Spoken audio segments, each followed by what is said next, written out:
ನಮಸ್ಕಾರ ವೀಕ್ಷಕ ಬಂಧುಗಳೇ, ಇವತ್ತು ಮುಜರಾಯಿ ಇಲಾಖೆಗೆ ಸಂಬಂಧಪಟ್ಟಂತ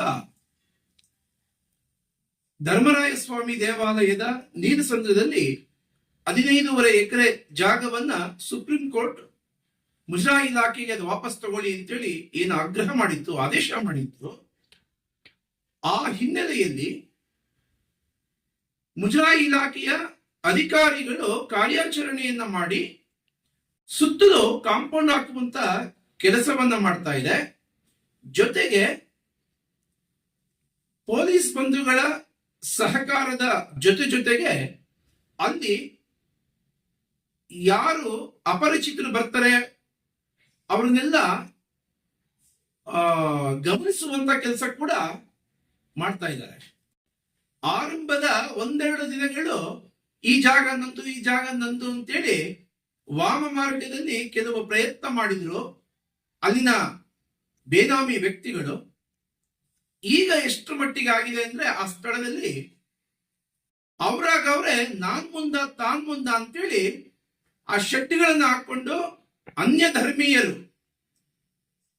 ಕಮರ್ಷಿಯಲ್ ಆಗಿ ಉಪಯೋಗಿಸ್ಕೊಂಡಿದ್ರು ಆ ಸ್ಥಳವನ್ನ.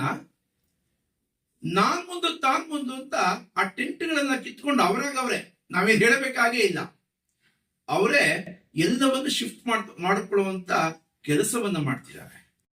ಇಷ್ಟೇ ಬಂಧುಗಳೇ, ಧರ್ಮರಾಯ ಸ್ವಾಮಿ ದೇವಾಲಯದ ನೀಲಸಂದ್ರದ ಆಸ್ತಿ ಏನಿದೆ ಇದು ಕೇವಲ ಒಂದು ನಿಮಿತ್ತ ಅಷ್ಟೇ.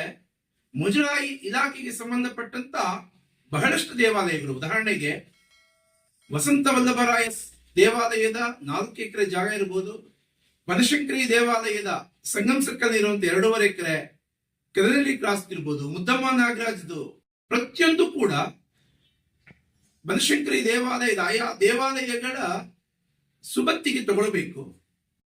ಇವತ್ತು ಸುಮ್ಮನೆ ಒಂದು ಸಣ್ಣ ಉದಾಹರಣೆ ಕೊಡಬೇಕು ಅಂತ ಅನ್ನೋದಾದ್ರೆ, ಬನಶಂಕರಿ ದೇವಾಲಯದ ಆಸ್ತಿಯನ್ನ ಅಧಿಕಾರಿಗಳು ತುಂಬಾ ಎಚ್ಚರಿಕೆಯಿಂದ ಕೆಲಸ ಮಾಡಬೇಕಾಗುತ್ತೆ. ಉದಾಹರಣೆಗೆ ಅಲ್ಲಿ ಕೆಲವು ವಾಮ ಮಾರ್ಗಗಳು, ಉದಾಹರಣೆಗೆ ನಾನು ಸಾಮಾನ್ಯವಾಗಿ ಹೇಳ್ತಿರ್ತೇನಲ್ಲ, ರಾಜಕೀಯ ದಲ್ಲಾಳಿ ಮತ್ತು ರಾಜಕೀಯ ನಿರುದ್ಯೋಗಿ ಅಂತೇಳಿ, ಅಂತಹ ವ್ಯಕ್ತಿಗಳ ವಾಮ ಮಾರ್ಗದಿಂದ ಇಲಾಖೆಯ ಅಧಿಕಾರಿಗಳಿಗೆ ಇಲಾಖೆಗೆ ಗೊತ್ತಾಗದ ರೀತಿಯಲ್ಲಿ ಬೇರೆ ಬೇರೆ ಬೇನಾಮಿಗಳನ್ನ ಕ್ರಿಯೇಟ್ ಮಾಡಿ ತಮ್ಮ ಜೇಬನ್ನು ತುಂಬಿಸ್ಕೊಳ್ಳುವಂತ ಕೆಲಸವನ್ನ ಹಲವಾರು ವರ್ಷಗಳಿಂದ ಮಾಡಿದ್ರು. ಅದನ್ನು ವಾಪಸ್ ತಗೊಳ್ಳೋ ಪ್ರಯತ್ನ ಕೆಲವು ಅಧಿಕಾರಿಗಳು ಮಾಡಿರುವ ಉದಾಹರಣೆ ಇದೆ. ಇಂತಹ ರಾಜಕೀಯ ದಲ್ಲಾಳಿಗಳು, ರಾಜಕೀಯ ನಿರುದ್ಯೋಗಿಗಳನ್ನ ದೂರ ಇಟ್ಟು ದೇವಾಲಯದ ಆಸ್ತಿಯನ್ನ ಮುಜರಾಯಿ ಇಲಾಖೆಗೆ ವಾಪಸ್ ತೆಗೆದುಕೊಳ್ಬೇಕು. ಅಧಿಕಾರಿಗಳು ಇದಕ್ಕೆ ಹೆಚ್ಚು ಗಮನವನ್ನು ಕೊಟ್ಟು ದೇವಾಲಯದ ಅಧಿಕಾರಿಗಳು ಹೆಚ್ಚು ಶಕ್ತಿಯನ್ನ ಪಡಿಬೇಕು. ವಾಮ ಮಾರ್ಗದ ದಾರಿಯನ್ನ ಕಡಿಮೆ ಮಾಡ್ತಾ ಉತ್ತುಂಗಕ್ಕೆ ಏರುವಂತ ಕೆಲಸವನ್ನ ಮಾಡ್ತಾ ಇದ್ರೆ ಸಹಜವಾಗಿ ಆ ಆಸ್ತಿ ಎಲ್ಲ ಇಲಾಖೆಯ ಕೈವಶವಾಗುತ್ತೆ, ನಿಮಗೂ ಕೂಡ ಒಳ್ಳೆ ಹೆಸರು ಬರುತ್ತೆ. ಇದನ್ನ ಮಾನ್ಯ ಆಯುಕ್ತರು ಒಂದು ಮೀಟಿಂಗ್ ತಗೊಂಡು ಅವರಿಗೆ ಶಕ್ತಿ ತುಂಬುವಂತ ಕೆಲಸ ಮಾಡಬೇಕು ಅಂತ ಆಗ್ರಹ ಮಾಡ್ತಾ ಇದ್ದೀನಿ.